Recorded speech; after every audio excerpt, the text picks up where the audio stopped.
will today commence debate at 76th session of United Nations General Assembly in New York.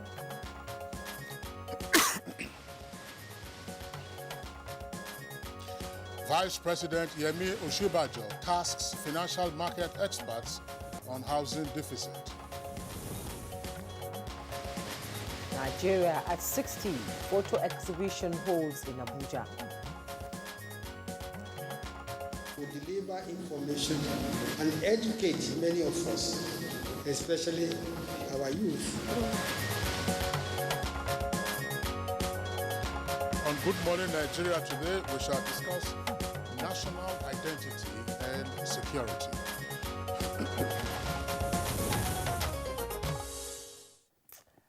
Curiously, it is no longer news that Nigeria is battling with challenges ranging from banditry to kidnapping, terrorism, to armed robbery, as well as other criminal acts. No question about that, Jumai. And these crimes are being perpetrated by persons whose identity is sometimes difficult to ascertain, as they are not yet captured in the nation's database. Now, as a way to get Nigerians and other residents identified, the National Identification Management Commission was empowered to register all Nigerians and harmonize data from different organizations for proper national planning.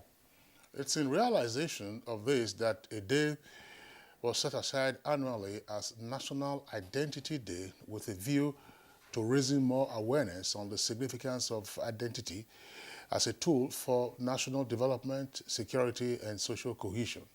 Experts believe that Nigeria cannot thrive in the 21st century without a functional and reliable system of national identification. Well, they argue that identity is one of the ways that Nigerians can use to provide social security, create law and order, as well as an organized society. Indeed, Kingsley. And as part of efforts to ramp up identification project, President Muhammadu Buhari unveiled 3 indigenous solutions by NIMSI. They are NIN mobile app, the tokenization solutions, and contractless Android biometric enrollment system. Well, at the launch, President Buhari said that the ongoing National Digital Identity Number enrollment is key to tackling insecurity, and that the success of Nigeria as a country would also depend on it to some extent. So the question is, how many people have so far been enrolled in the National Identity Project out of more than 250 million Nigerians? What is the relevance of the new solutions launched to the success of the national identity? How will the national identity help address security challenges in the country? To what extent has the implementation of the ECOWAS Protocol on Free Movement contributed to the state of security in Nigeria? Well, this is Good Morning Nigeria, the second edition for the week. I am Jumai Yusuf. Thanks so much for joining us.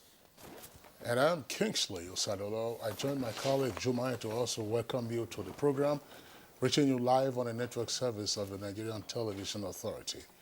As usual, in the course of the program, we have our complementary segments, and these include newspaper review and business. For now, here is Dennis Adegunloye, our colleague with the highlights of the morning news. Good morning, Dennis. Yes, good morning, Kingsley, and good morning, Jume. Good morning, Nigeria. Here is the morning news.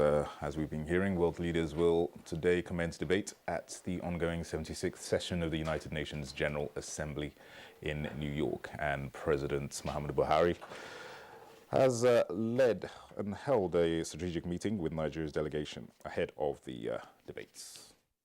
What we will see from this is Nigeria's vision, Mr. President's global vision, and then on key issues of priority. So, things like the development, where we are with that, with climate change, with security, with women empowerment, what we're doing in support of that. Meanwhile, permanent representative of Nigeria to the United Nations, Professor Tijani Muhammad Bande, says President Muhammadu Buhari will join other world leaders to push for global COVID-19 vaccine equity at the ongoing UN General Assembly high-level meetings. Speaking to the news agency of Nigeria, In New York, Bande said the issue of equal access to vaccines was paramount at the 76th session of the General Assembly based on its theme, which is building resilience through hope to recover from COVID-19, rebuild sustainably, respond to the needs of the planet, respect the rights of people and revitalize the United Nations. Bande said President Buhari is expected to address the high-level session at the General Assembly on the fourth day of the general debates on Friday, September 24th, when he will speak on the theme of the conference and other global issues. The Nigeria Center for Disease Control has confirmed 393 new cases of COVID-19 in 15 states and the FCT.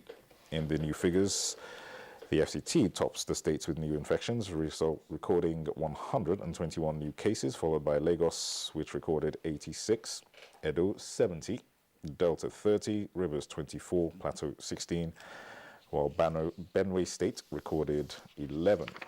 Other states recording new cases are Cross River with 10, Abia 8, Bayelsa and Gombe 4 each, Bauchi and Kano 3 each, Adamawa 2, and Taraba has a single new case. Nigeria now has 202,191 cases of COVID-19, out of which 190,901 have been treated and discharged. So far, 2,661 people have died of the virus. Nigerians of diverse backgrounds from across the United States have staged a peaceful protest in New York against those fanning the embers of disunity and destabilization of the country. Under the auspices of One Nigeria group, the people made a case for genuine support for the Buhari presidency in its efforts at achieving national unity, stability, and a sustainable future for all. The peaceful protesters gathered at Nigeria House in Manhattan, New York. They carried placards and banners with various inscriptions to drive home their support for the present administration's efforts at making Nigeria greater. The group, led by Hassan Jibia, said as Nigeria marks its 60th anniversary of independence, it calls for and those who are calling for disintegration and dismemberment of the country are counterproductive and condemnable. Nigerians, we are better off as a country, one country, and that is why we're here to show unity, to show love, to show strength in our diversity, and to preach stronger together. I believe that Nigeria is filled with diversity. It doesn't matter what culture we are, it doesn't matter what religion we are one. To close the housing deficits in the country, Vice President Yemi Osinbajo has tasked financial market experts to support government's efforts by developing an appropriate housing finance model that will significantly transform the housing sector on a large scale. And Nigeria's indivisible status has continued to remain the nation's strength and pivot upon which its growth and development lies. Information and Culture Minister Lai Mohammed amplified this at a photo exhibition as part of the year-run activities to celebrate the country's 60th independence.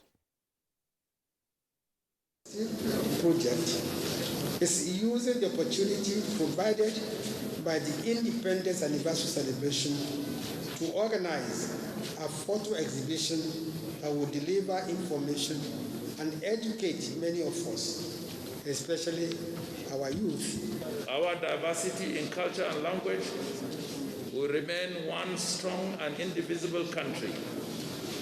This unity in our diversity has been aptly captured in the theme of the Diamond Jubilee celebration. The Nigerian Television Authority is drawing the attention of the public to a fake recruitment portal being circulated online asking interested candidates to join a particular link to apply. Tagged NTA Recruitment 2021-2022 application form portal, the fake portal claims to have vital information on NTA recruitment via www.nta.ng and urges the public to click a particular link. The Nigerian Television Authority wishes to dissociate itself from the said portal as it is not recruiting now and advises the public to be wary of fraudsters who are bent on defrauding innocent and unsuspecting people. You've been warned. Now, that is the news for now. The program continues with Kingsley and Jume after this break. Good morning.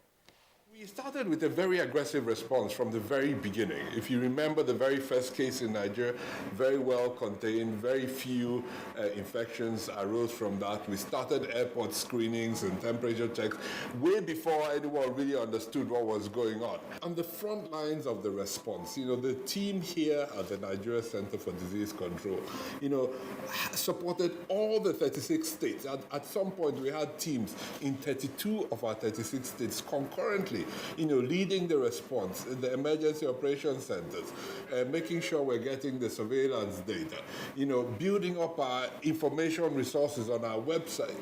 Our website became one of the most visited websites on the continent, as many other African countries were looking to the leadership Nigerians provided. At our Incident Coordination Center, people were working literally 14, 15 hours every single day. This message is from the Federal Ministry of Information and Culture.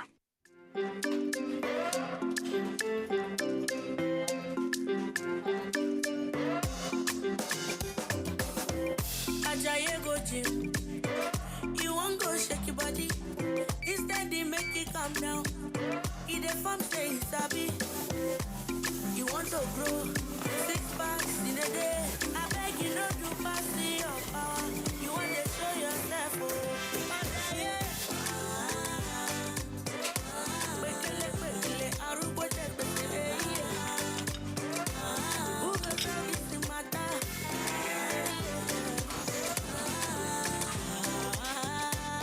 Whatever your size, find it with the new Airtel data plans.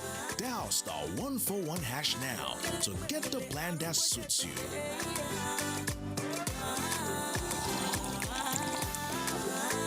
Airtel, the smartphone network.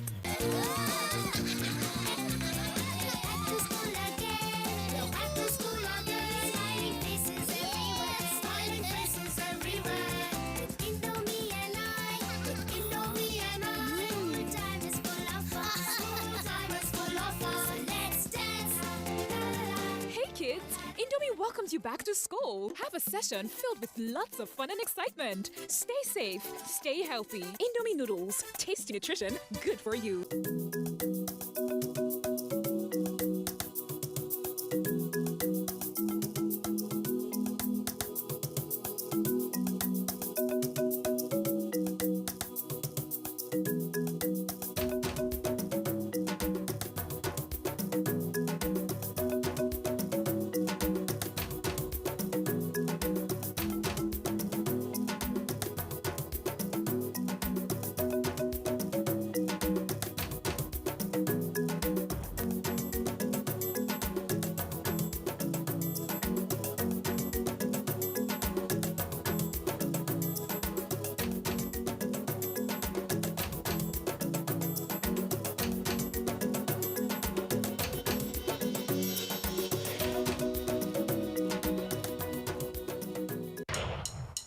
Title chasing, Manchester United will have to overcome one more hurdle when they welcome Aston Villa to Old Trafford. Will it continue to be their theatre of dreams, or can Aston Villa throw a spanner in their works? This Saturday, it's Manchester United versus Aston Villa on the Premier League Live, showing on the network service of the NTA from 12 p.m.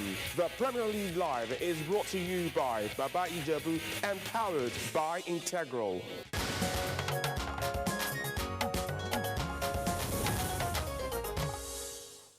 You're welcome back. Security and Exchange Commission kicks off 100% custody requirement in collective investment schemes.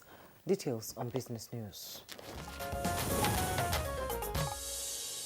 In a bid to further protect investors and deepen the capital market, the Securities and Exchange Commission has announced that it has started the implementation of 100% custody requirement in the collective investment scheme sector. The custody requirement covers all funds and portfolios being managed by registered fund and portfolio managers. Director General of the SEC, Lamido Yuguda, who disclosed this in an interview in Abuja, said the introduction of total custody in that sector is likely to see a massive uptake of these kinds of products. In another development, an investment promotion expert Ogbonna Okuku said federal government's plan to borrow an additional fund of $4 billion external loan for the proposed projects across 6 geopolitical zones of the country is timely. The investment in infrastructure in Nigeria now is actually a welcome idea, whether the money is being borrowed or not, whether we like it or not. For us to be able to support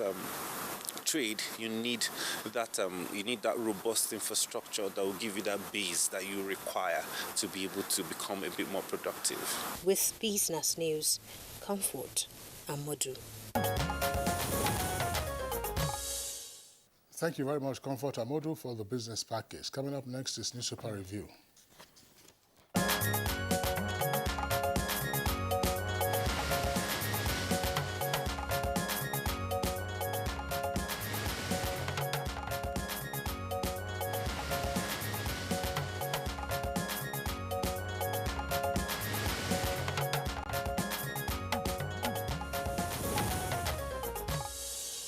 And our newspaper reviewer, Bayo Toby, is in the studio. Good morning, Bayo. Thank you, Juma. Good morning. Good morning, Kinsley. Right, good Bayo, morning, good to see Nigeria. you. Thank you. That's right. Kinsley? Well, let's begin with the Punch newspaper this morning, and then we'll take the other two that my colleague Jumai has. Above the name flag of the Punch, you have the following headlines. Kogi oil producing status. Enugu's exclusion from 13% derivation injustice, say Ohaneze and the Enugu state itself. That's on page 2. Nigerians spent 2.33 trillion naira on petrol in 12 months. That's attributed to the NNPC.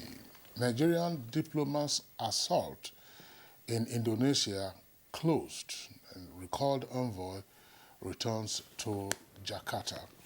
Nigerian diplomats' assault in Indonesia closed, and recalled envoy returns to Jakarta. It's compulsory for Nigeria's businesses to accept e-Naira. That's according to the CBN. Southern Middle Belt Alliance tackles NEF, that's Northern Elders Forum, over voters' claim and 2023 presidency. NMA laments as doctors and health workers flee Nigeria in droves. Late story, Apapa gridlock persists. Lagos blames NPA and man laments losses. NPA closes gates to trucks without reasons. That's according to Sanwo-Olu's aide. Manufacturers urge government to develop ports outside Lagos. Businesses losing billions of naira to port congestion, says LCCI. APC will be divided if it zones presidency to North. That's according to Okorocha. Presidential panel sells 7-story FRCN Lagos building for 100 million naira. 7-story FRCN Lagos building sold for 100 million naira. That's on Martin Street, by the way. They used to house Radio Nigeria too. Details of that story on page 11. El Zakzaki and Zaria clash families victims meet, and members back cleric. The photograph there shows President Muhammadu Buhari being briefed by officials ahead of his participation at this year's United Nations General Assembly in New York. Headers with guns risk 21-year imprisonment as Sanwo-Olu signs bill. Katsina cripple arrested counting ransom cash paid by threatened victim. Katsina cripple arrested counting ransom cash paid by threatened victim. Gombe, Bauchi, Borno, 9 others record highest snakebite cases, according to the federal government. Indeed, Kinsley, we have quite busy newspapers this morning. That's and right. Let's go to the leadership newspaper. Northern, Southern leaders disagree over 2023 presidency. You find details on page 4. With kickers, it's Igbo presidency or nothing, says Ohaneze. No, North must retain power, Northern coalition vows. Afenifere Pandef folds NEF's population claim. Niger Delta activist back Southern governors. Oshibajo sellable in 2023. Governor Sule of Nasarawa State. Nigeria's unity unshakable. That's coming from the federal government. And at the bottom plate of the leadership newspaper, Kaduna, Ekiti, Anambra, Akwa Ibom lead in fiscal transparency, as attributed to a report. Monthly deadline. Institute directs firms to remit VAT to FIRS. Details on page 8. The side piece of the Daily Trust newspaper, Northern Governors mourn May Lafia. Details on page 11. Sokoto shuts down telecom network in 14 local government areas. Find that on page 6. Niger community cries out over bandit attack. Details on page 11. Sanwo Olu signs anti-open grazing bill into law. You find details on page 14. And the picture story you see there, President of Sierra Leone, Julius Maada Bio, writes, with initiator malaria eradication in Africa, Prince Ned Nwoko, and his wife and Nollywood actress Regina Daniels Nwoko, during a Katz visit over Prince Nwoko's malaria eradication project in Abuja recently. And then let's go briefly to the Nation newspaper. Above the masthead, government not interested in naming terror sponsors. That's attributed to the Chief of Defense Staff. You find details on page 5. Newspaper of the year, 1,182 cholera cases in 13 states within a week. 61 hospitalized. Details on page 6. Resident doctors reject court's return to work order. Details you find on page 4. Southeast pupils to sit for missed WACs. Details on page 5. Just below the masthead, tight security as schools resume. New academic session in Abuja. You find that on page 8. And the picture story you see there, kicking against disruption. Plateau State Polytechnic students protesting their lecturer strike on Yakubu Gowon Highway in Jos yesterday. Buhari to push global COVID-19 vaccine equity at UNGA 76. You find details on page 4. Power shift splits north-south groups. Okorocha, APC bound to zone power to south. You find details on page 4. VAT raw. Federal government directs remittance by firms to FIRS with kicker. Deadline for August returns expires today. LCCI, we're still confused. Let states grow, says Wike. Gombe governor, we can't pay wages without our share. And at the bottom plate of the Nation newspaper, Can condemns attacks on Kogi worshippers. Details on page 8. And ruler urges end to killings. You find all that on page 8. Bio. Thank you. Quite busy newspaper. Thank you. Yes, very busy indeed. But let's start with the issue about telecommunications network that has been shut in 14 of the 23 local governments in Sokoto State. Governor Aminu Waziri Tambuwal sought the approval from the federal government to shut down as part of the efforts to crack down on banditry. Zamfara was first to shut down telecom network, and Katsina followed by shutting down in 13 local government areas. All the affected local government areas are adjudged to be within the vulnerable area where the bandits are attacking. Those fleeing Zamfara into neighboring states have become a threat. There has been reports of some of the fleeing criminals attacking communities in search for food and petrol. The local governments that are affected in Sokoto telecom shutdown include Tambuwal, Dange, Shuni, and Goroyo. Others are Tangaza, where some of the bandits were set ablaze when they were apprehended recently. And in Katsina, a 22-year-old physically challenged has been paraded by police for attempted kidnapping and, in fact, extorting and collecting ransom. The man's name is Buhari Haruna. He had called and demanded 2 million from his victim. His victim reported to the police, and the police advised him to play along. So the victim took wads of money wrapped together in loaves of bread and took it to the kidnapper. Buhari Haruna was busy counting the money when the police swooped on him. At the parade, he accepted to be indulging in that criminality. Governor Babajide Sanwo-Olu has signed the law prohibiting cattle herders from carrying guns in Lagos State. The law has passed. One of the parts is that the law prohibits open cattle grazing and trespass of cattle on land. Secondly, it provides 21 years imprisonment for herders in possession of firearms. Another part of the law says that provides provisions which cover persons with dangerous weapons ostensibly with the intention of causing grievously bodily harm while herding cattle. Such offenders are liable for 14 years jail term upon conviction. Also, a person who sells, transfer any leased land to a cattle herder for enclosed grazing shall be liable for 5 years prison or a fine of 100 million. So it is not only against cattle grazing or open grazing, it is also, the law is against anybody selling land to a cattle grazer.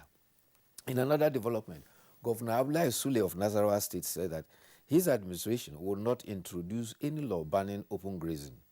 He asks, the approach has failed to address the clashes between armed herdsmen and farmers. And he explained that on a television interview on a network. He said the current open grazing is old-fashioned and cannot be sustained. However, if Nasarawa State were to pass anti-open grazing law, what happens to the Fulani who are moving back and forth? Let's say we kick them out of our state. They go to the next state, and the next state also enact the law anti-grazing. What happens? He said, therefore, in order not to cause any confusion, Nasarawa State has resolved to provide the option under the National Livestock Transformation Plan. The state, he says, has created 6 grazing reserves. He also confirmed that members of a suspected terror group had infiltrated into Nasarawa State. He says they speak Fulfulde, but they might not be Nigerians. He said, we are concerned, but we will handle them. The other interesting story relates to the alarm raised by the UNICEF. UNICEF says 300,000 children have lost their lives in the 12 years of insurgency war in Nigeria. The latest release by UNICEF describes these children to be children that were either victims of improvised explosive devices, others were used as suicide bombers, and some were killed from malnutrition. A retired security officer told Daily Trust regarding this that there are many children still missing. Some have been stolen, and others are within the enclave of the terrorists who are nurturing them to become fighters in the future. UNICEF, which says that it is working with partners to provide psychosocial support for the children, has says that the harassment and threat to children must stop. Thanks. You have another story? Yes, I was going to talk about the development of internet fraud, which has got to universities. In Kwara State, over 30 undergraduates, students of the university, Kwara State University, Malete, were arrested allegedly for internet fraud. The Kwara State Command of the EFCC had intelligence and were monitoring them. So they got a search warrant and they arrested 30 of them, some of them with exotic cars and other items, including laptops and telephones. So students who are supposed to be in the university reading for academics are busy. Well, they should face the music. Yes. That's the next step. Yes, indeed. Yeah, 2 stories, Bayo, that I would like to draw attention to. Because if you recall, last week when there were reports of the disruption of the ongoing WASC exam in parts of the southeast, I think they were writing English. Imo. They were writing English in Imo, yes. We had raised concerns as to what might happen. And so it's heartwarming now that the permanent secretary in the Federal Ministry of Education, has indicated that there would be an opportunity for them to have a make good, just like a by-election, for those whose examinations were disrupted by enforcers of the sit-at-home order. So that's a welcome development. Yes. I hope it will happen again. Well, yes, and it should draw attention to some of the ill effects of the wanton enforcement of the sit-at-home order. If you recall, there was a priest who was attacked, killed, and his vehicle burnt, because they claimed that he had invited the military to protect his church, because there's also a school in that church environment. So that's something that we have to worry about. If it persists like this, I don't know how many make good exams you expect WAEC to be conducting. The other one has to do with, excuse me, the Apapa gridlock, which is the lead story for the Punch. Apapa gridlock persists. Lagos blames NTA, man laments losses. This is an intractable problem, as it were. If you recall, in the 1970s, during the administration of General Yakubu Gowon, there was a so-called cement armada. Yes. Nigeria was importing so much cement that the Apapa wharf, the quayside everywhere, they were congested. And Nigeria was losing so much money on account of demurrage charges. And it required a task force to say, no, look, this must stop. This was in the 1970s, and it stopped. It was also one of the impetus for the construction of Tinkan, which is not very far from Apapa port itself. And of course, they've had other smaller ones like Roro, that's roll-on, roll-off. But the key thing with this is that apparently all the measures that have been adopted have failed. Yes. Federal government measures, state government measures. In addition to the regular cargo, we also know that petroleum cargo, refined petroleum cargo, also comes through those Apapa ports area, whether Apapa or Tinkan. What is wrong with opening up the ports on the country's eastern flank?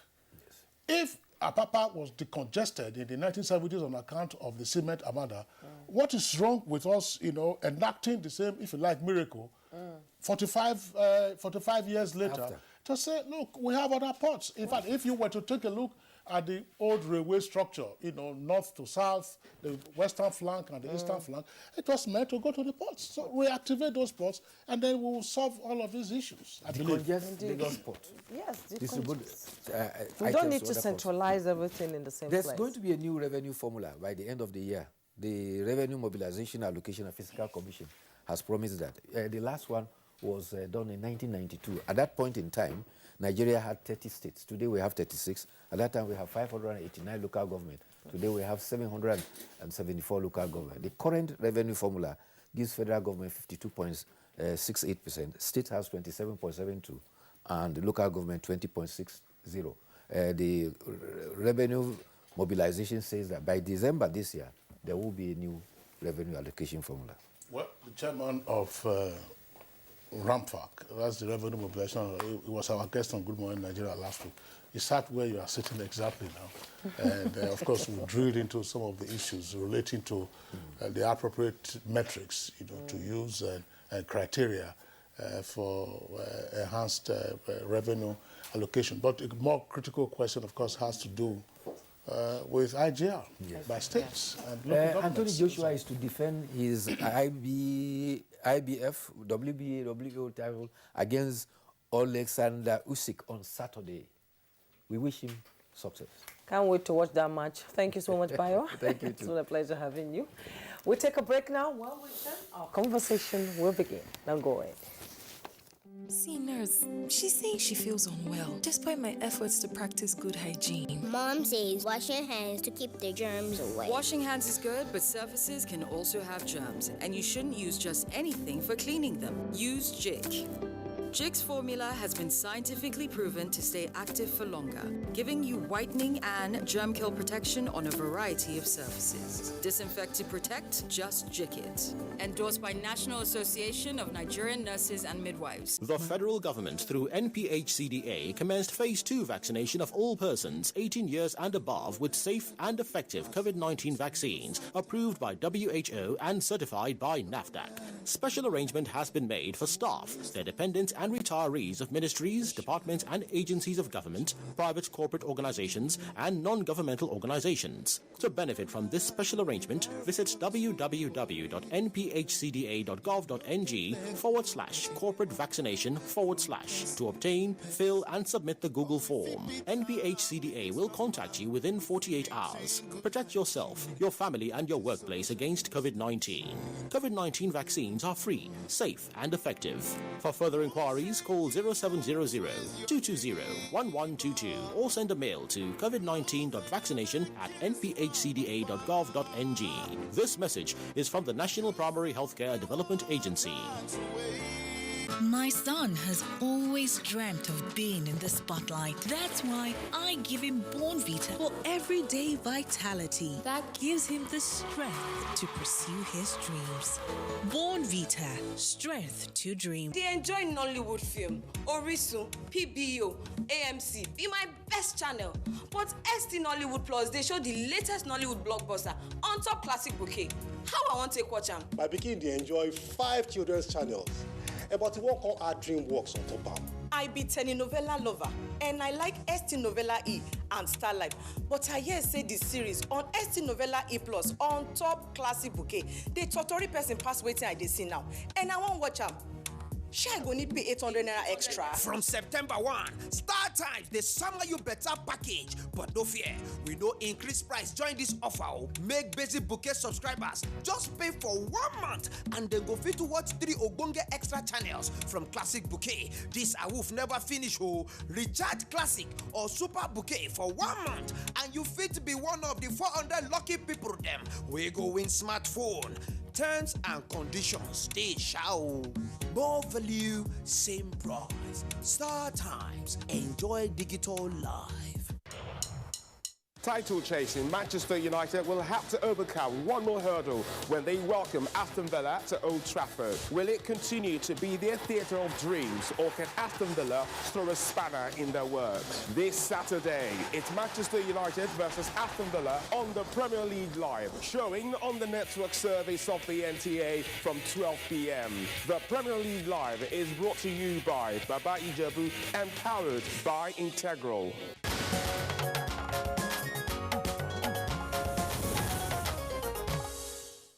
Thanks for joining us. And to begin our discussion this morning, let's take this background report by Ekene Ndulue.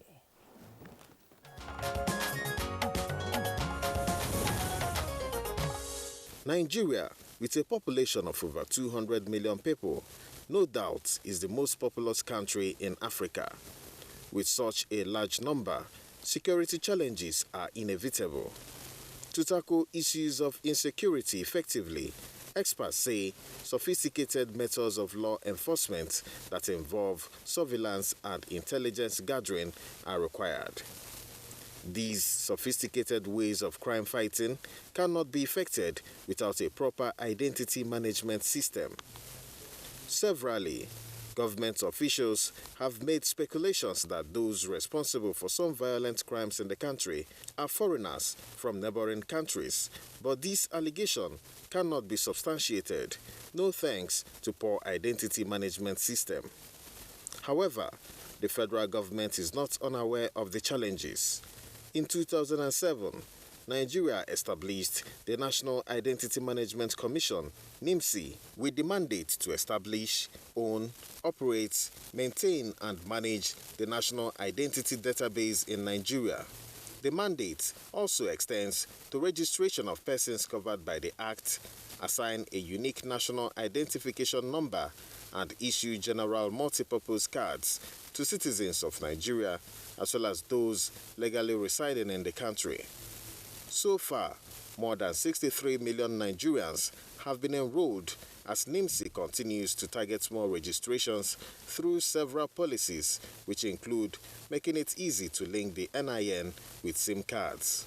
It will increase the confidentiality and privacy of your number significantly because it allows you to do many activities online without going anywhere physically. Tokenization solution is in line with the efforts of the federal government to enhance data privacy and data security of citizens and legal residents. The federal government is also not relenting as it has adopted September 16 as National Identity Day and has supported the enrollment of Nigerians for digital identity across the country. How important is the identification project to the country? Guests on Good Morning Nigeria will be speaking to the issues in a moment.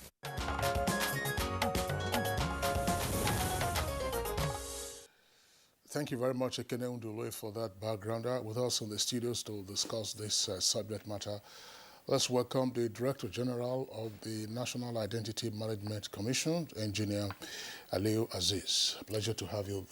Good morning, Nigeria. Yes. Good morning.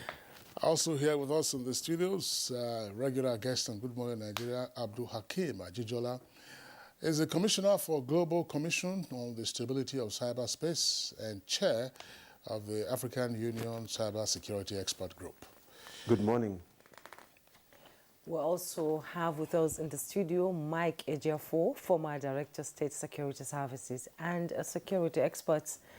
It's a pleasure to have you join us as always. My pleasure. Good morning, Nigeria. And joining us via Zoom from California, USA, is Ambassador Daudat Nladi, former Nigeria High Commissioner to Pakistan. It's a pleasure to have you join us. Thank you very much. Good morning, Nigeria.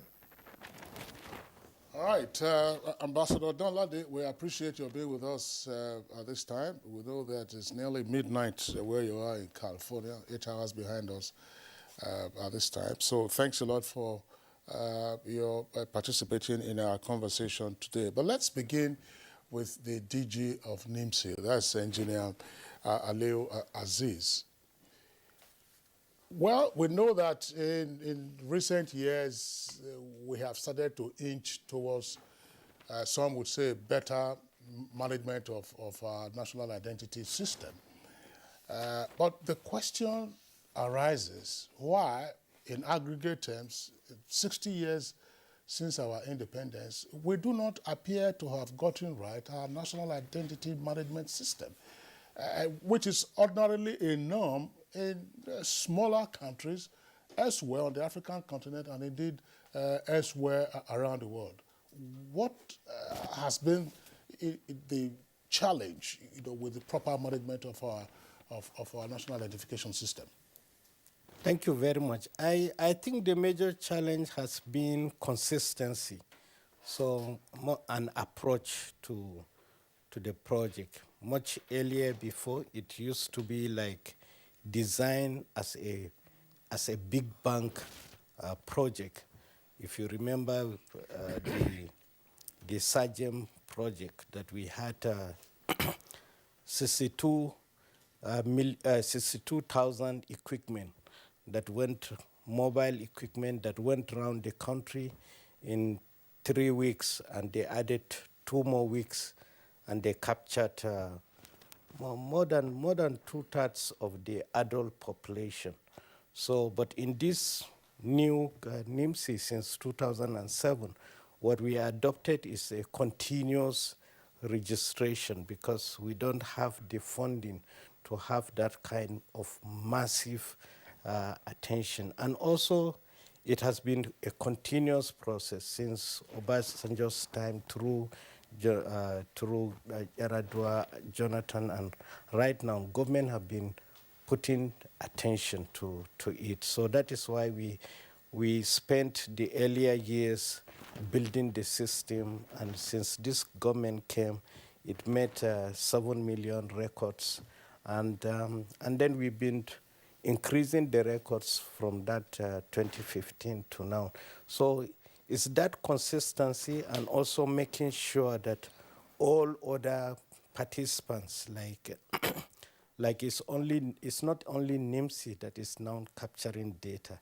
We have other government agencies too are capturing data, the states are capturing data, and also we have the private sector that are also capturing the data. And we have the banks capturing through the BVN, and we also have the telcos now capturing. So therefore, this working together as an ecosystem, that is only the change that we have from the past attempts. And we believe that this is going to be sustainable, and with the way that we are doing it right now, in the next 2-3 years, we should be able to capture everyone. And then that is the time that we can now start getting the benefits of having an identity management system. That's good news, and I'm sure Nigerians are aware of how important it is. Mr. Abdul Hakim Ajijola, can you tell us how important this is to the security of lives and property in Nigeria? And do you think Nigerians are taking it seriously? Good morning. Thank you. I think an identity is a trusted, or it's a vital component for building trust. But I think component here is the key word. I was giving the example a little earlier. Identity and its management is a brick, but you still have the wall, and there are many, many other components that are key. So, for example, recently the U.S. Observed September 11th, and from findings there, only one out of the, I think, 10 or however number of terrorists did not have an ID card, a legitimate ID card. They were in the US legitimately. So that as important as an ID card is, or an identity management system is, I think we should not overstate and make it seem as if it's the only component to security. Of course, there are issues such as surveillance. There are actually issues such as common sense. But having said that, in almost all the challenges, the security challenges we face in this country, there are more important underlying factors. Today, for example, if somebody is kidnapped and they use the same person's phone to make the calls for negotiation, frankly, the ID really doesn't help very much. But if you have the right kind of robust intelligence and security, then I think you would see, that the ID card or the ID management system would complement those kind of activities. Okay, thank you very much, Abdul Hakim. I just want to return to Engineer Aliu Aziz, DG of NIMSI. One point that I would like you to clarify, because you talk now about an ecosystem that incorporates NIMSI and related that data or ID capturing entities, public and private. I've been over the years, what use it is that we make of the data collected or captured by the National Population Commission with regard to registration of births and registration of deaths. Well, as you rightly said, that both the registration of birth and death is very, very important, and we consider the registration of birth as the input into identity management. We also consider the registration of death as the exit from that system, because right now the over 63 million that we have in our database, there are really some dead people that are in that database, so, and we need to clear them. And based on the surveys, that more than 60% of our population is actually 24 years and below.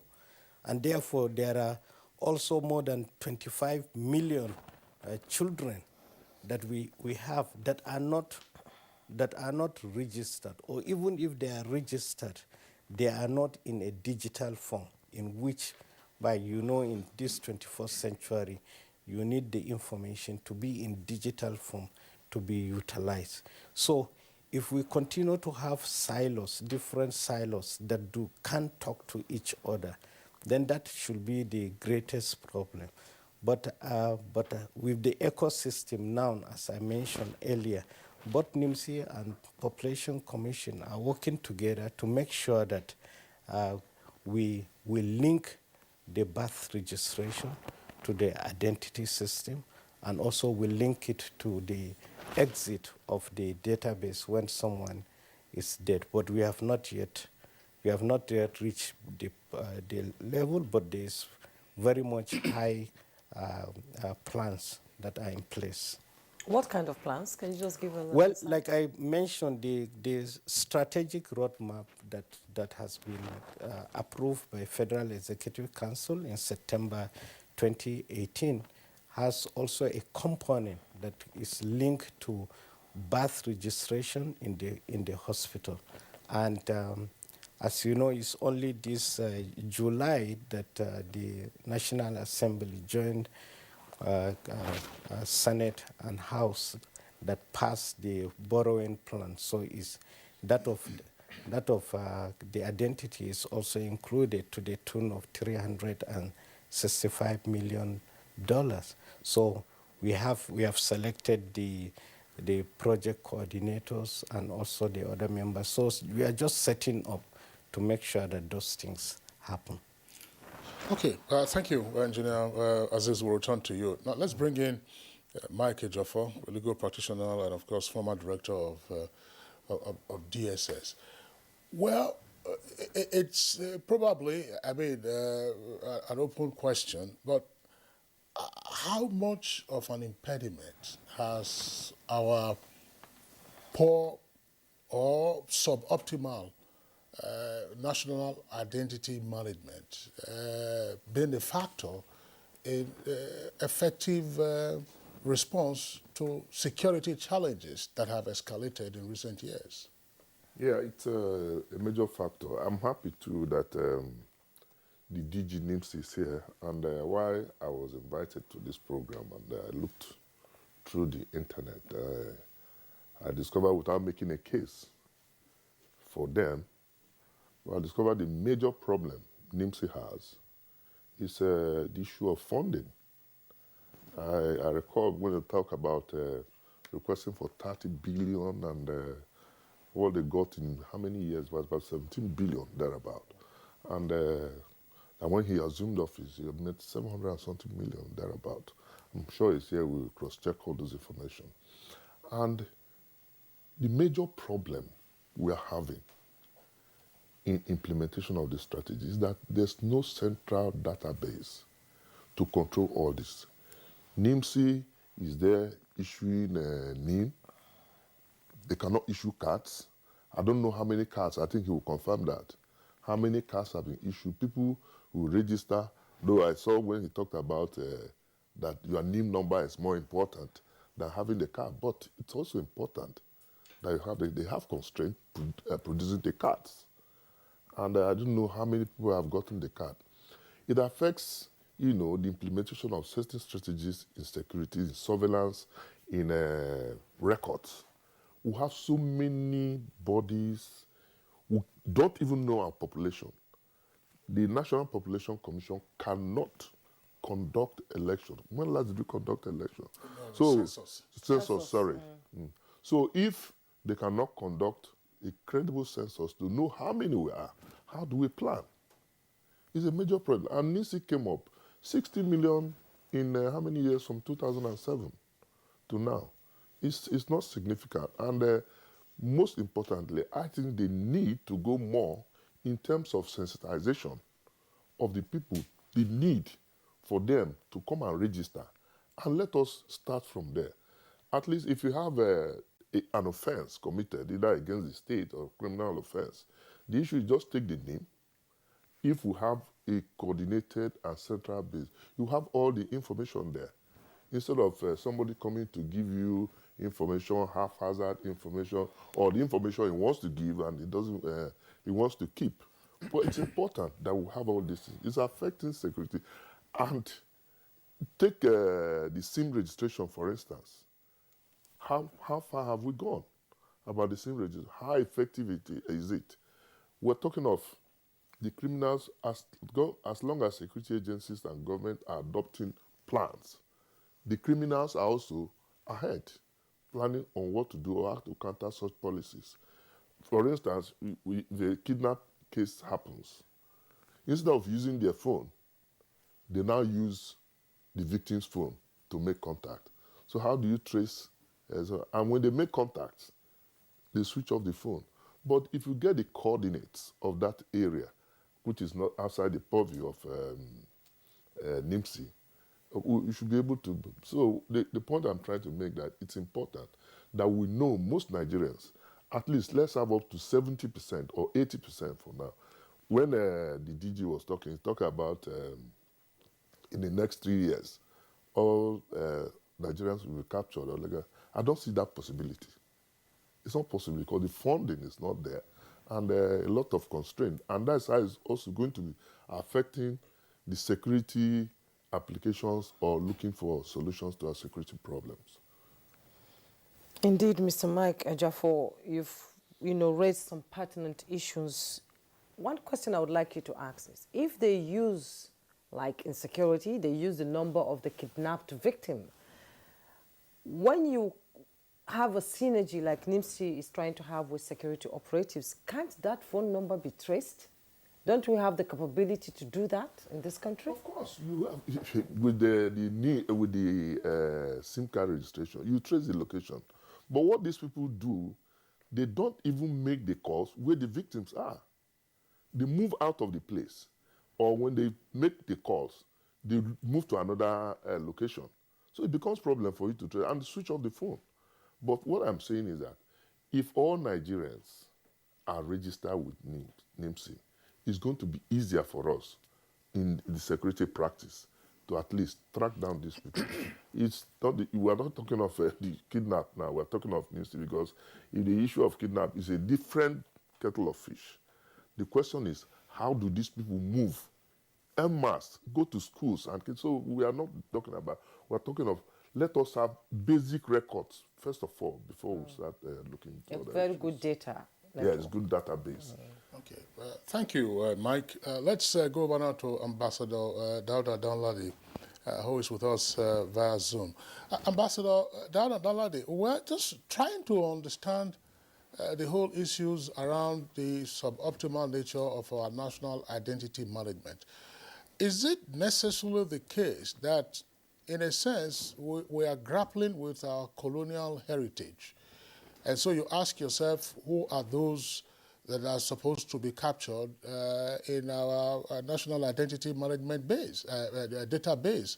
Are we seeking to capture real Nigerians? Or we are seeking to capture persons, who claim to have social and cultural ties across borders, and therefore the whole issue of border communities? Thank you very much. Even though there was the question, the voice was staggering, but let me say this, that it is generally agreed, there is a general consensus that a robust national identity management system is coterminous with accelerated development. The absence of a robust, well-coordinated and organized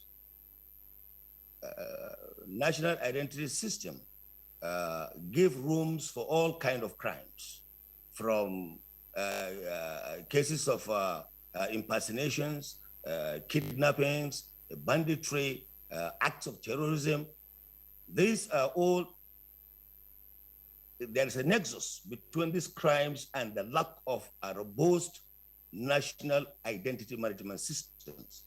And it is my hope that government will again give a lot of attention to the issue of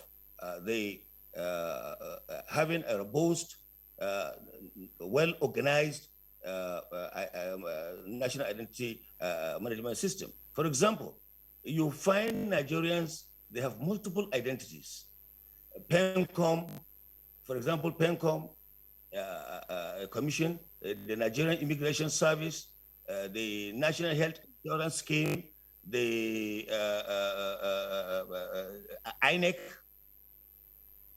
they all have separate databases, but it is not synergized so that it can provide a leverage to a law enforcement agency to authenticate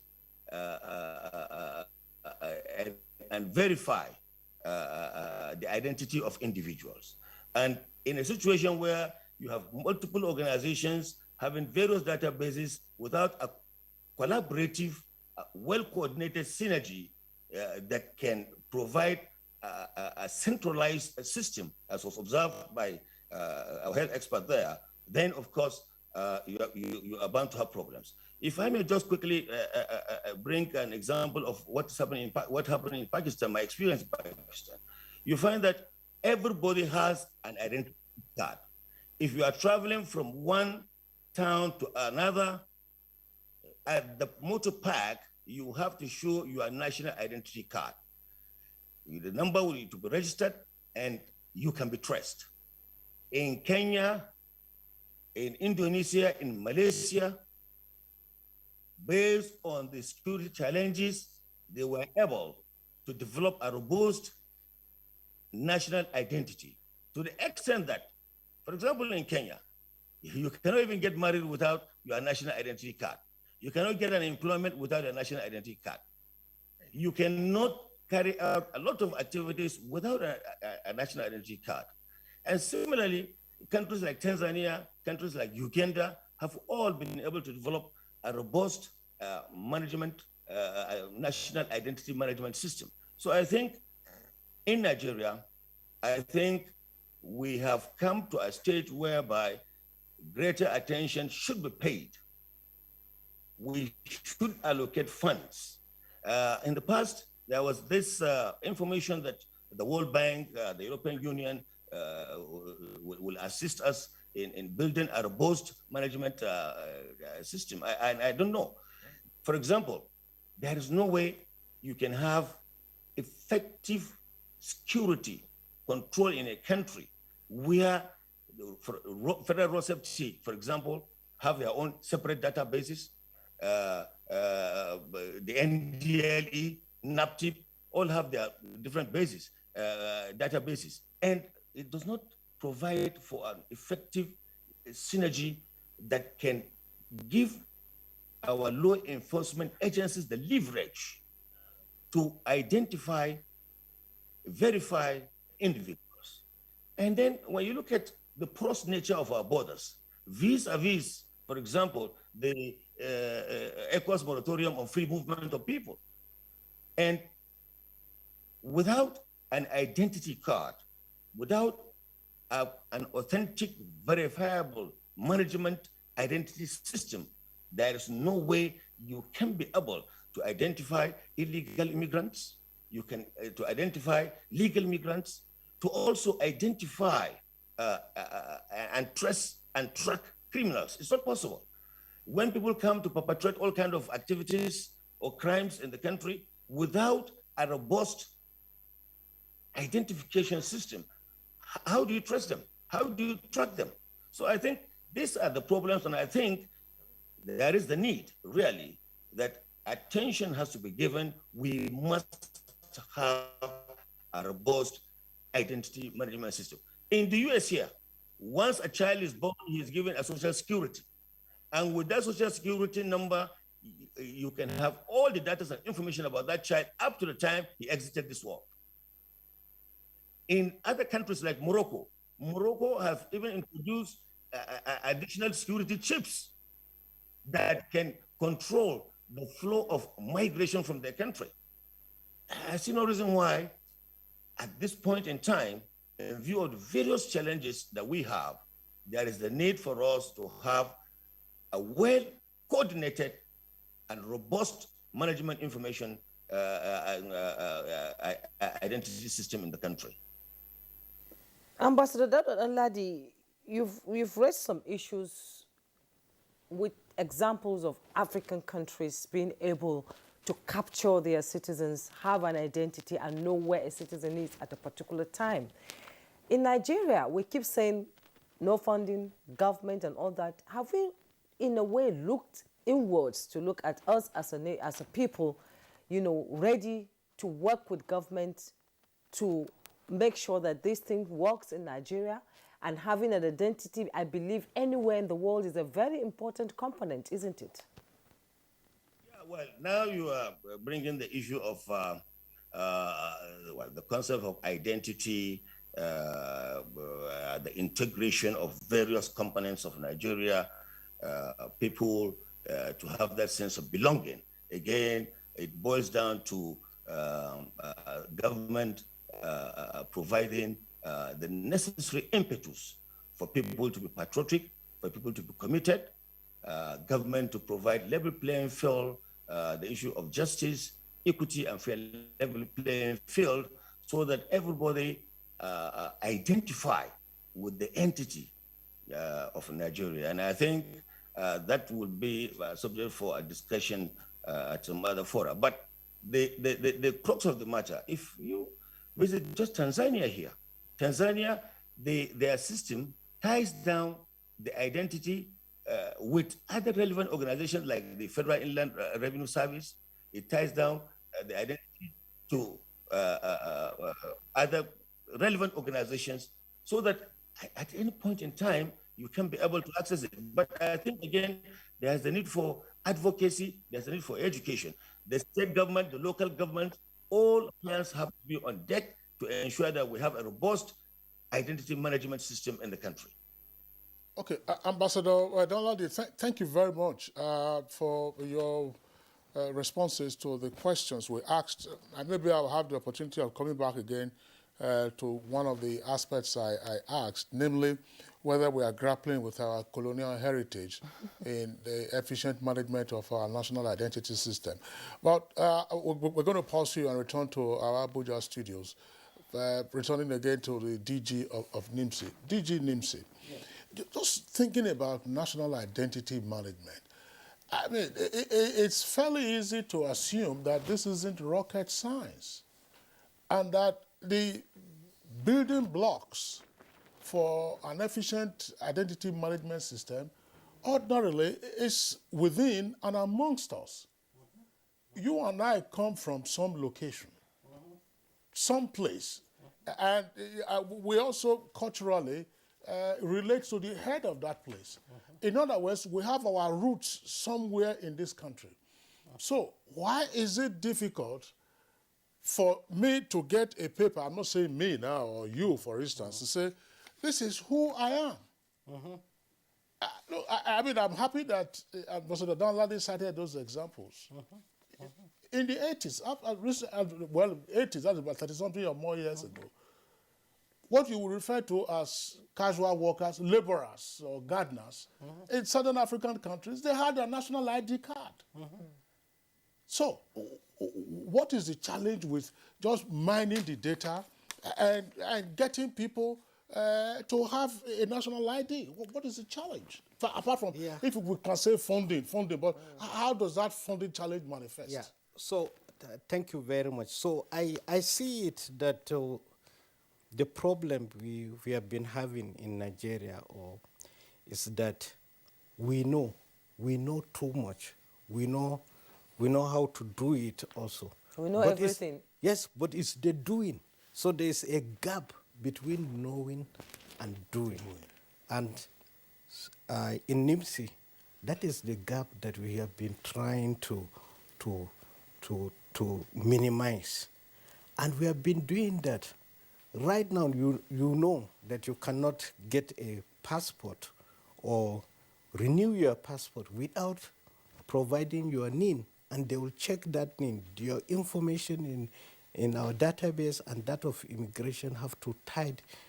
The same thing with PENCOM, because PENCOM too has been mentioned, and the same thing with road safety for driver's license. So the same thing with JAM.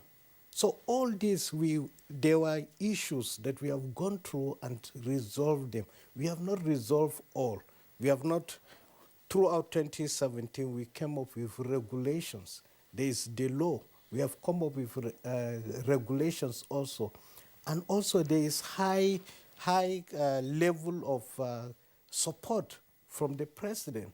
Recently, to upgrade this system, the Federal Executive Council approved 25 billion for us to carry out this. So we are right now not talking that we have funding challenge. The same thing I've talked about, the roadmap and the ecosystem, which the World Bank, the EU, and also AFD, which is the French Development Agency, and the National Assembly too, they have approved. We also have our board that is made of all these different agencies that have been doing that. Recently, NHIS also have been doing this, implementing that need. So we have commenced, and that is why I have very good roadmap that I can see it in the next 2-3 years. We should be able to enroll everyone, because we have this, we are all working together. We are breaking those things, and the knowing-doing gap has been now reduced to seamless way of working. I'm just wondering, Jumai, what is the organizational outlay for NIMSI? How widespread are you throughout the country? Well, we are spread out. We are all over the nation. We have about 4,000 staff. We are in every local government, and before we were thinking that if we had only about 1,000 centers, we were thinking that if we have 4,000 centers, then we will be able to solve the problems. But as the SIM-NIN registration has shown, now we have more than 8,000 centers, and still it is like a drop in the ocean. So the population is also huge. Therefore, our plan is to have, like, say, 20 or 30,000 centers, so that it should be streamlined and simplified, being convenient for every person. So that is why the private sector, the telcos, the banks, immigration, PENCOM, everywhere that they can register you for the NIN. That is what the ecosystem means. And there are also some states that are already keyed in, but not all the states. So we have to do more to now bring in the states also in the picture. So it's, I think most of the problems have been resolved. Now we are at a pedestal. That is why we can see that in the next 2 years, we should be able to enroll everybody. And then we'll be talking like other climes that every child that is being born is registered. Every child that is going to school, they will ask the child for the NIN, just the way that they will ask you if you need your passport or driver's license as an adult. Okay, you're talking about 20 to 30,000 centers. Yes. To be able to capture every Nigerian. We have more than 8,000 now. Do you have enough manpower to do that? That is why we work as an ecosystem. All the manpower under the telcos are also engaged to carry out this activity. We also have more than 200 licensed partners that are carrying out the activity. The same thing with all the outlays of PFAs that under the PENCOM. They are all outlets for capturing. And all banks are also part of the ecosystem. So that is what we've been talking about, that if you say only NIMSI, then NIMSI will come up with big budget that we need 10,000 people, we need, or like the Sergeant project, we need 62,000 equipment, we need 62,000 people to even just hold the equipment. And for every equipment, you need 2 to 3 persons to do that. So by the time that you reach government, they'll say there is no money. So that is how we came up with the ecosystem approach to have everybody that is doing something to do with data to then be part of it and get the appropriate funding. Okay, well, thank you very much. Abdul Hakim Ajijola, well, I know that on Good Morning Nigeria in the past, you had raised concerns about the multiplicity of data capturing outlets and what harm that might pose to the integrity of data that is mined. The DG NIMSI has already explained now why they are taking that approach. Do you still have those concerns? That's one leg of the question. And secondly, is it necessarily the case, for instance, that perhaps we have not, as much as possible, energized the populace to get on the national ID database by requiring it more often for certain transactions or for certain kinds of activities? Okay. First and foremost, I think I and many others, we do have our concerns. The concerns remain. But one also does have to appreciate that one does need to be pragmatic in the sense that if government doesn't have the budget, it still has to be done. Because I think, like I said much earlier, you know, a sound ID system is part of building trust. Then also in terms of the energizing question, I think we also have to look at, we've not done a very good job as a society in explaining what is the value proposition. I'm not sure so much about the forcing, but there are other concerns that I think I would like to quickly raise, if you don't mind. The first one was when I heard this story about even in the motor park, you have to show ID and stuff. It raised the specter in my mind of a surveillance state. And I think we have to be a bit careful that in trying to use identity management to solve what is clearly a very acute and painful set of security issues that our society is currently experiencing, that we don't set ourselves up by creating a bigger monster that may consume our personal privacy and those kind of issues. Because even when we talk about, you know, people can hack into the database, there might be abuse, because even this collection of data by the private sector is a fundamental shift of power from government custodianship to some level of private custodianship that I think we've not fully appreciated the checks and balances. But even government itself, we have to be careful. What if government itself abuses our own identity data?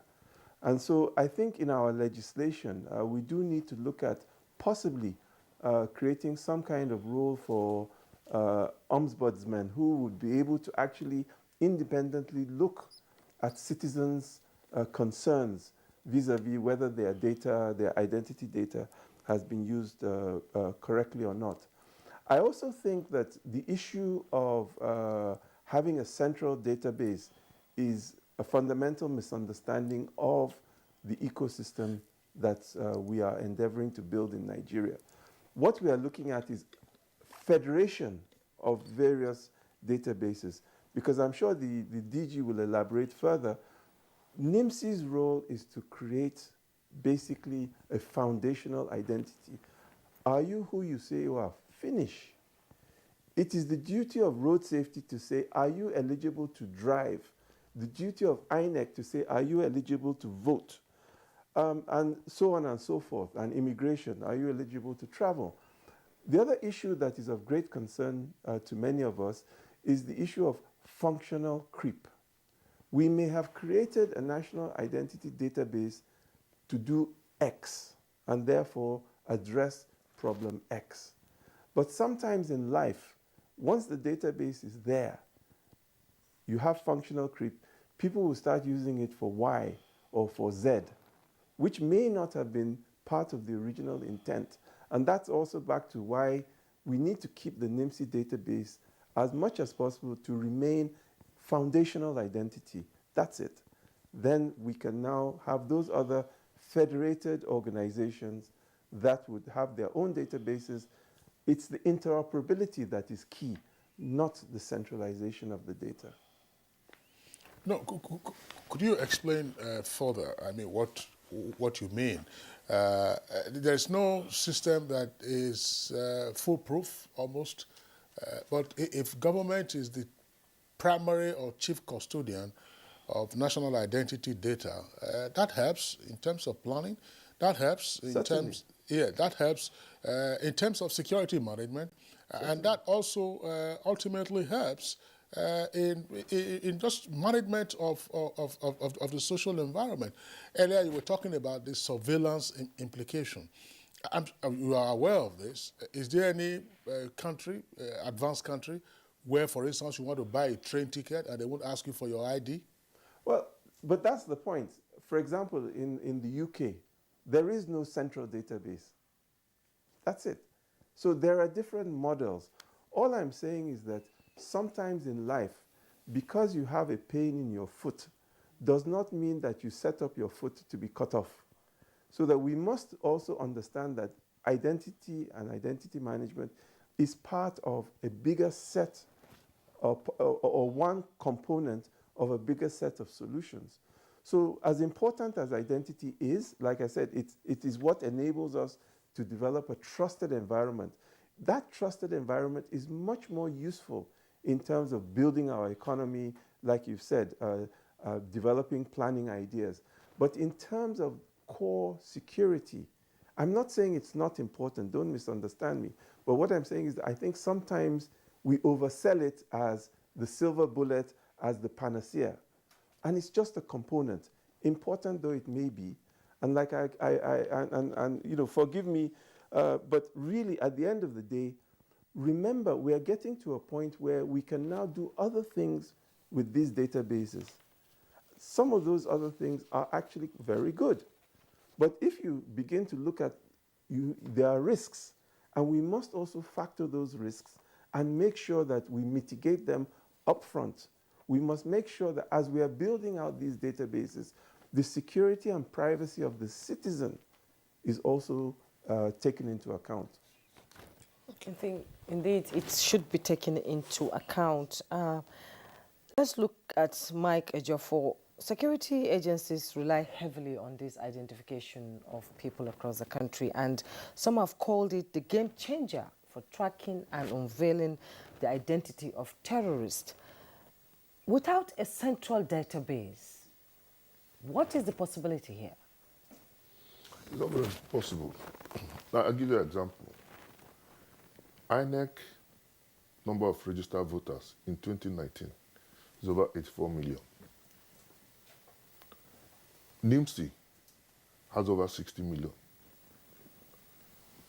If you talk of our telephone GSM, it runs into hundreds of million or over 100 million. I don't have the exact figure now. Now, how do we clean up all this if we don't have a central database? It becomes a problem. So we need to start from NIMSI. All these other agencies, road safety, immigration, should key into NIMSI to at least know the number we have in their database. Then we can now start talk of cleaning up. Because if you look at the INEC register, for instance, you should be over 18 to register as a voter. So we'll have that at 18 million. All the people who registered, is it the same record they have in INEC that they have in NIMSI? It becomes a problem to track some of these criminals. Go to road safety, Federal Road Safety Code, the same problem. How do we now get people who are eligible to pay taxes from Federal Inland Revenue? Are they complying if you don't have all these records? So it's a challenge, a very big security challenge. No matter how, we must not run away from it. The fact remains that whether we like it or not, I like the optimism of the DG NIMSI that in the 2 to 3 years, everybody will capture. That is not possible. We must face facts. We can capture a good number of Nigerians. Because some people say from now to tomorrow, they are not ready to submit themselves for capturing. So how do we do it? You need to mobilize people. You need to sensitize people.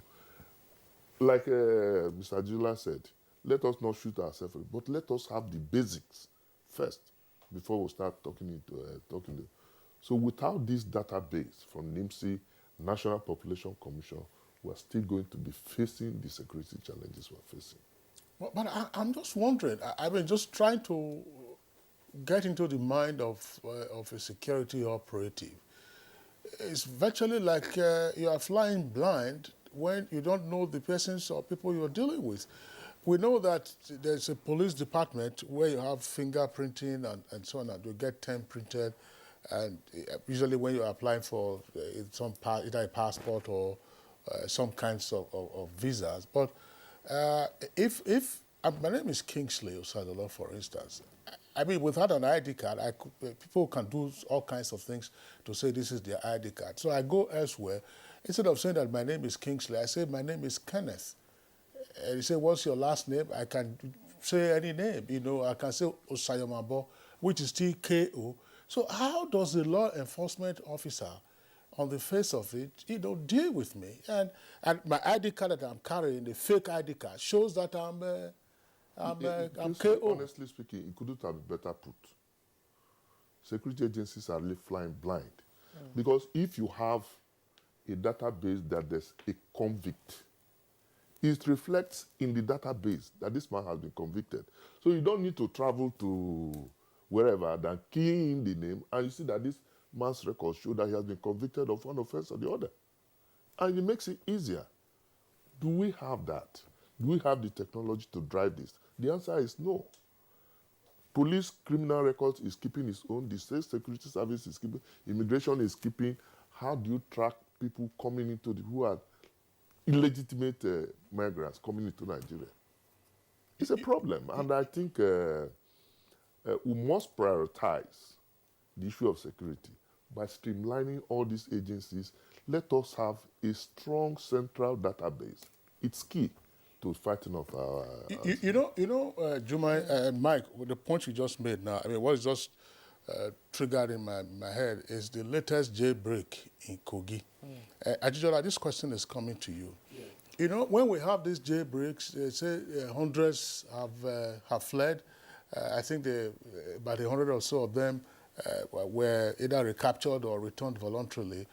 But oftentimes, we don't get to hear about the actual number that get returned to the cells or get captured. You always have some escapees who get missing.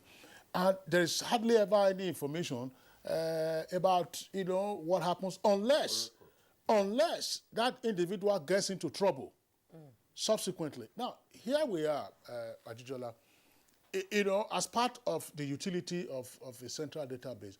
I've seen instances, reports of a person who committed a crime 30-something years ago, and he had been on the wanted list.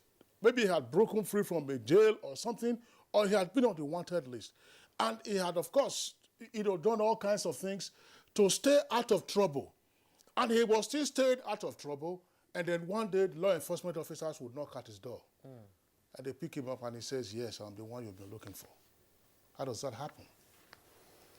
Again, without trying to get too technical, it's not about a centralized database. It's about federating different databases. For example, NIMSI today, its focus and its business is and should remain foundational identity. Are you actually the Kingsley you claim to be? Now, if something happens, by all means, you should have a criminal intelligence database which is linked to NIMSI, but is not necessarily integral to NIMSI. Technology today allows you to very, very easily and simply do this.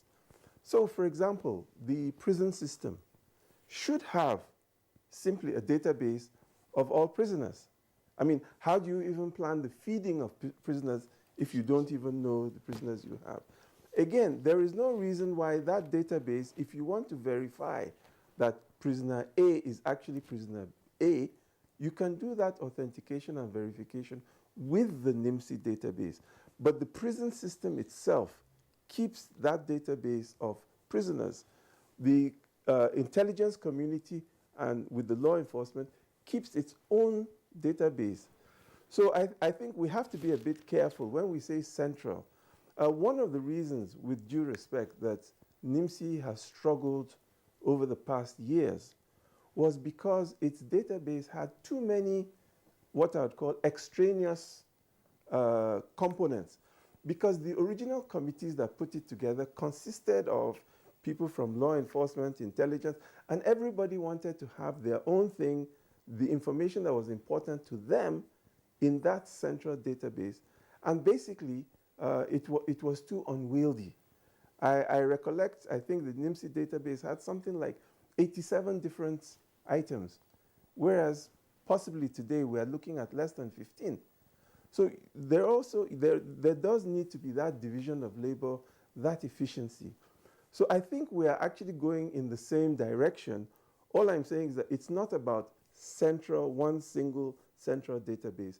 But what happens is that you can federate these different databases so that the specialized organization, such as, for example, the DSS, keeps the kind of data it needs for its purposes. That's the whole premise. Now, as I said, we do have to be careful, because just as we know that abuse can occur within the private sector, it can also occur within the public sector. So we have to be very careful about what kind of checks and balances, so that we do not have somebody, for example, because I work in law enforcement and I'm trying to chase somebody's girlfriend, I go and find out all the information about them so that I can put them in trouble. What I'm saying is that abuse does happen. And so it's very important to make sure that those kind of information about us are subject to very, very strict privacy rules and regulations and auditing. Okay, thank you so much, Abdul Hakim Ajijola. We'll come back to you. We'll take a break now. When we return, the conversation continues.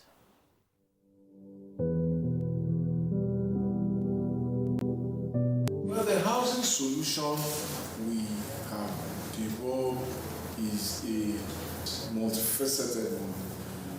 First, we have tried to lead a program to build what we think will be an acceptable and hopefully affordable housing type based on surveys we did in 2015-2016 and construction that started in 2017. And that's going on in 24 states as the National Housing Program. This message is from the Federal Ministry of Information and Culture.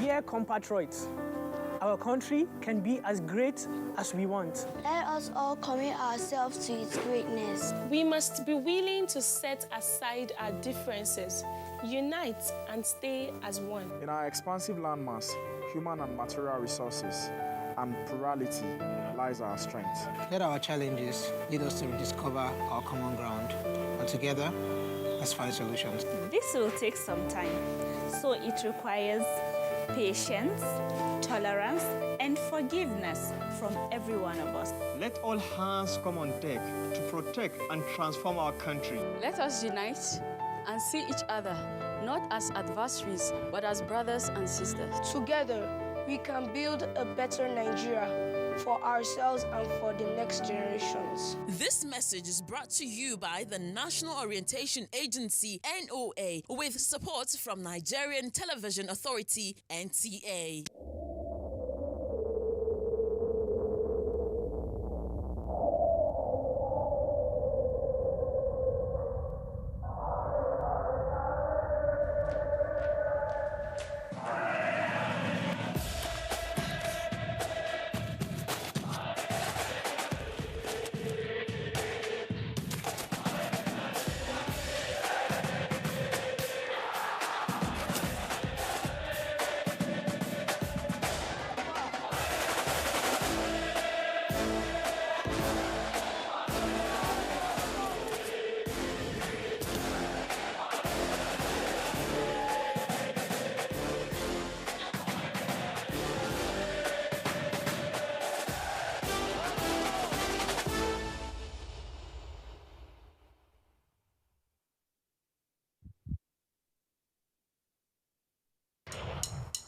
Title chasing Manchester United will have to overcome one more hurdle when they welcome Aston Villa to Old Trafford. Will it continue to be their theatre of dreams, or can Aston Villa throw a spanner in their works? This Saturday, it's Manchester United versus Aston Villa on the Premier League Live, showing on the network service of the NTA from 12 p.m.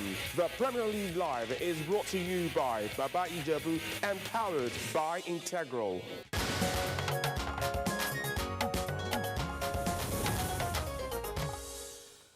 All right, you're still watching Good Morning Nigeria, and we're live on the network service of the Nigerian Television Authority. Let's return to Ambassador Danladi, who is still with us via Zoom from California in the U.S. Ambassador Danladi, of course, I'm sure you've listened to some of the contributions by our other guests, particularly with regard to what to capture and what, of course, we can also use with it, which takes me back to one of the questions I asked earlier. I mean, some persons would argue that part of the challenge that we face is that we don't know exactly, whom we are seeking to register as Nigerians and therefore give them our national ID card. You were talking earlier also about, managing the ECOWAS protocol on free movement. But again, how Nigeria is not the only country that has borders with other countries. Other countries that have relatively efficient national ID management system do have neighbors, but they're able to, rein in their nationals and then give them the ID. I was saying earlier as an example that you and I mean, we come from some location. We come from some location and we can be properly identified by our relatives or our village head or some other persons. Why have we not been able to deploy this as part of an effective tool to truly capture Nigerians who are legitimately so? Well, if you want to go back to historical perspective, you will recall that the amalgamation of Nigeria was based on the regionalization, and of course, the colonialists at that time, it was a promotion of tribal politics, and at the end of the day, each region was competing for the scarce resources. So the issue of national identity in the true sense was somehow lost. But coming back to the issues that you have raised, I think when you look at the ECOWAS region, for example, and the ECOWAS protocol, ECOWAS protocol gives rights to citizens within the ECOWAS for free movement services and people across the ECOWAS region, and it was based on the understanding of ECOWAS heads of government that it will promote trade and investment, and I think to a large extent that has been done. If you look at the record of volume of trade within the ECOWAS region, it has hit about almost $208.1 billion. 137 billion is for export, and about slightly over $80 billion is for import. And of course, Nigeria accounts for about over 70% of the volume of trade. But having said this, the ECOWAS moratorium or free movement protocol has its own disadvantages, because what has happened is that, yes, when people are free to move and they move freely, there are supposed to be antidotes to ensure that trans-border criminal activities do not thrive. If you look at in the recent past, I think drug cartels, human traffickers, and of course have hijacked the free trade movement. It's mind-boggling that an estimate by a reliable source identified that over 6 million guns are in the hands of non-state actors, in comparison to about just 500 and something thousand that are with our armed forces. How do you explain that? Of recent, I heard the new DG, General Marwa, give an account of his 100 days in office over drugs seized worth over 80 billion naira. Now, what does that tell you? We need to really look at NIM, is it NIMCO, our National Identity Management Commission. We really need to give it very serious attention. If you do not have, you cannot identify your citizens, you cannot be able to put a very strong border surveillance and control, then of course you are open to all kinds of criminal activities in the country. And this goes to explain some of the rising cases of insecurity and challenges that Nigerians are facing. This protocol, yes, gives the right for people to move freely, to reside, but there is a caveat. And that caveat is that these citizens must have valid travel documents. And in addition, countries, you would refuse to admit citizens from other countries based on your domestic laws. And therefore, going forward, I strongly think that the issue of national identity is just. No, Ladi, your Zoom just went off. I hope you'll come back before the program ends. Let me now return to the Director General, National Identity Management Commission, Aliyu Aziz Abubakar. We're talking about having a census, which we've not had in a while. Okay, Ambassador Ladi is back. Can you continue, please? Well, thank you very much. Possibly I'm lost, but what I'm trying to say is that a robust national identity management system is germane to our national development. We cannot afford going forward implementing the ECOWAS protocol without a review.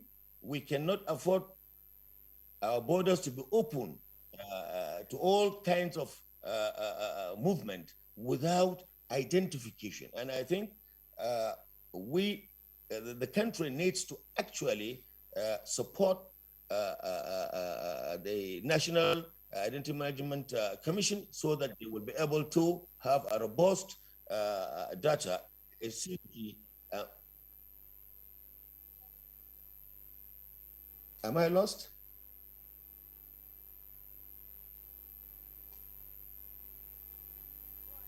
Oh, okay. So I think, I don't know where I've stopped. What I'm trying to say is that the ECOWAS free movement has its advantages. Yes, it has boosted trade and investment within the ECOWAS region, but at the same time, it has its drawbacks because it has been hijacked by drug cartels. It has been hijacked by armed traffickers and human traffickers. And the only way that we can be able to bring certain sanity into the ECOWAS free protocol is to make sure that we have a robust national identity management system in Nigeria. Okay, thank you so much, Ambassador Ladi. Aliyu Aziz Abubakar, all these things we've been talking about, knowing where somebody comes from, coming from a place, Ladi come up, and I come from a place like Borno, where the border is so porous. In Borno, you don't even know who is actually a Nigerian and who isn't. We've not had a census since 2006. NIN came up 2007. You were talking about the identity ecosystem that will be able to address all this. Can you break it down for us briefly, the framework of the identity ecosystem? Yeah, well, thank you very much. So, as my colleague rightly says earlier, that the national identification number is the foundation. So that is the focus of NIMC. All the other ones, we classify them as functional. You understand? They do their own function, but they need something that will link each one of those functions, and that is where the national identification number comes in. Therefore, the ecosystem approach is that all the participants in this field should come in and capture this data. Why do we do that? Because it's not all the citizens that are friendly to come to NIMC. As we know, some of the some of the candidates only go to the security agencies' places. And once they go there, then they are their own clients. Then even if they don't have the NIN, there should be a desk that they should capture the data and put the person in the NIN. Because next time, if he comes up somewhere else, they already have the NIN of that person. So that is why we have the ecosystem. The ecosystem is to allow all other agencies to be able to capture this foundational data so that we will capture everybody. And until we capture everybody, then we will not be able to get the value of the NIN. And also when we talk of centralized database, as my colleague says, it's not really centralized that you have all the data. Before, as my colleague rightly says, we were capturing up to 87 fields of data. But we realized that we don't need to. Like, we don't need to capture your blood group. So only what identifies you as a person. Isn't that important, capturing the blood group in case of accidents? Or? Yeah, it is important, but it's the work of the health insurance, NHIS. So all we need that, you need your NIN in the NHIS to now say, who are you? And that basically, what differentiates you from others is your biometrics, your face, your fingerprint, your iris. And if every agency is creating that biometrics, then it's going to be expensive. So that is why NIMSI will only do these biometrics and give you the NIN. And it is the NIN that you require in all these different databases. That is what makes the linkage and make it that it looks like a central database. And also, if we talk about security, that we know that every incident, every crime must leave a trace. There is no perfect crime at all.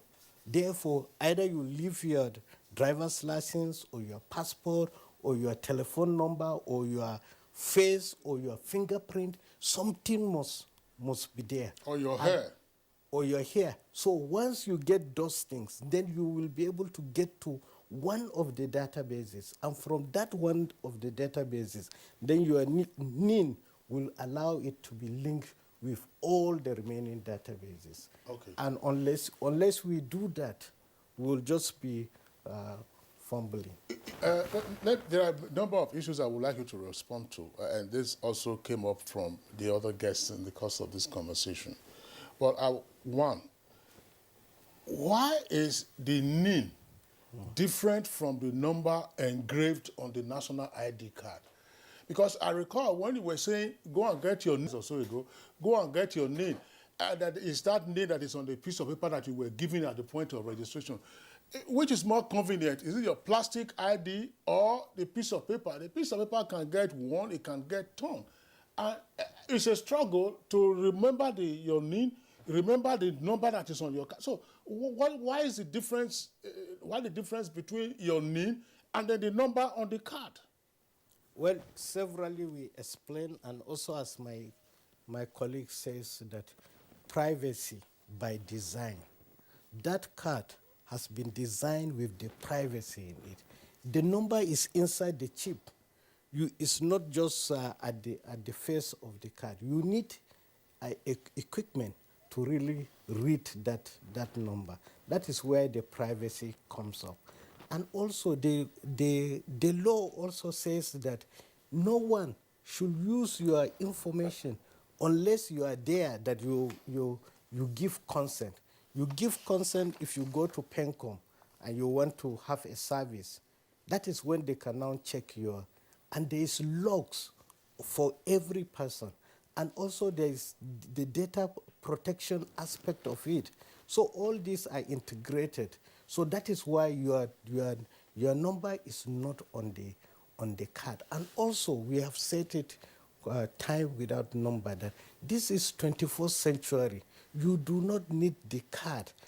All you need is the number.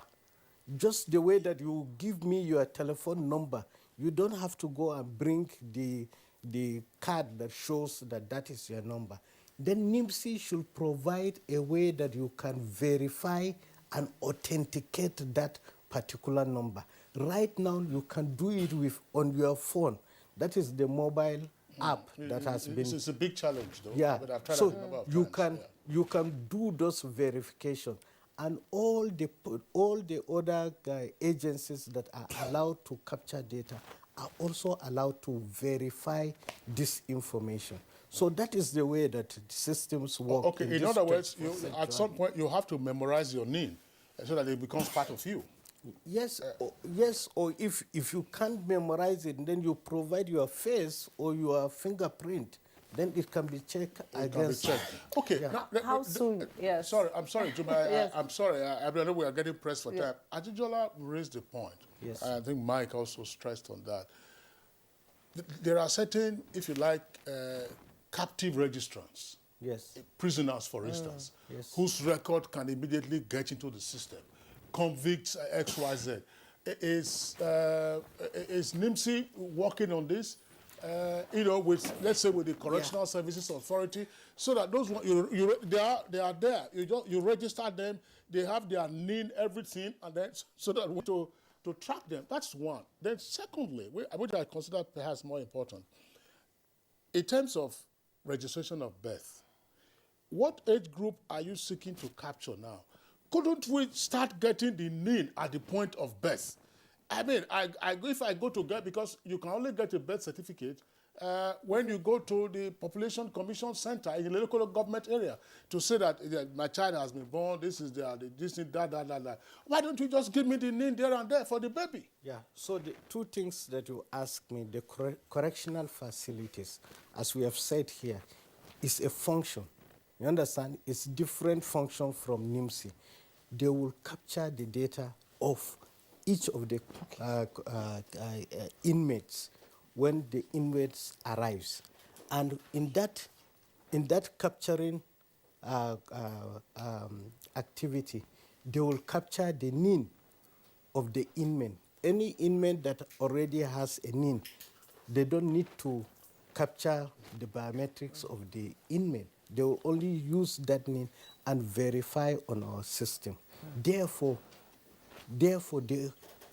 as of now that I'm talking to you, almost all the correctional facilities, they have the NINs of their own inmates. So we've been collaborating, as I said, we collaborate with all government agencies to carry out this activity. So that is done. Then on the age group, there is no age group because you are inheriting a backlog. And by the time that even when you say that you have a program for only children, then the adults that do not have will now disrupt the system. So what we have is an open system and continuous system. Yeah, I'm saying right now, NIN at birth. Yes. When I go to get a birth certificate for my child, and then the child gets the NIN straight away. Sure. But how many children are born in the hospital? Well, you see, majority of that is the $1 million question. Yes. We use Naira. You see, you start. Juma, we use Naira. You start with the yes, you start somewhere. Start with the hospitals. If you address all the hospitals, it's very, very easy to address other problems. But once you said you will address each one of them, and it is not NIMSI's function, it is the Population Commission's function. We work together. We have very good collaboration together to make sure that whoever that is captured has the NIN, and we are trying to make it digital, not manual system, because we are in 21st century. Digitalization is the key here. Yes, thank you. Okay, Director General, National Identity Management Commission, Aliu Aziz Abubakar, thank you so much for coming. Thank you. Good Morning, Nigeria. Thank you. Abdul Hakim Ajijola, Commissioner for Global Commission on the Stability of Cyberspace and Chair, African Union Cybersecurity Expert Group. Your input is always appreciated. Thank you. Mike Ejiofor, former Director, State Security Services and Security Expert. As always, we love you having you on the program. Ambassador Dauda Ladi, former Nigeria's High Commissioner to Pakistan, who joined us by Zoom from California. Thank you so much, as always, for your input. We appreciate you. Sports Update is next. Tuesday's match between Nigeria's Super Falcons and South Africa's Banyana will determine the champion of the maiden edition of the Aisha Buhari Cup. While both teams recorded victories in their first games, the South Africans have an edge, having scored more than the Super Falcons. South Africa defeated Ghana 3-0 on matchday 3 of the competition to announce their intentions at the Mobolaji Johnson Arena, Lagos. And Nigeria's opening game against Mali, substitute Gift Monday's brace gave the Falcons victory. So while the Falcons need a win, the South African players are good to go with a draw. Already, Desire Oparanozie has given assurance that she and her teammates will be going all out for victory, even though she admits that the South Africans are no easy opponents. Meanwhile, Nigeria forward Paul Onacho has signed a new deal with Belgian Pro League club KRC Jean. Through a statement on the club official website, the Nigerian international has agreed a one-year contract extension, and he's now tied to the Limbo club until the summer of 2024. Onacho has been rewarded a new lucrative deal less than a week after scoring his 50th goal for Racing Zurich against Rapid Vienna in the opening round of matches in the UEFA Europa League. The 27-year-old made it 51 goals in 79 appearances after coming off the bench to net another winner in the league match at the weekend. All right, so that's it for us on Good Morning Nigeria today. We appreciate your tuning in. The program returns tomorrow, same time, 7 o'clock in the morning. Until then, look after yourselves. I'm Kingsley Osadolo. And I'm Juma Yusuf. Do have a great day. Don't forget to, step up, be a star, join NTA in the fight against rape and rapists.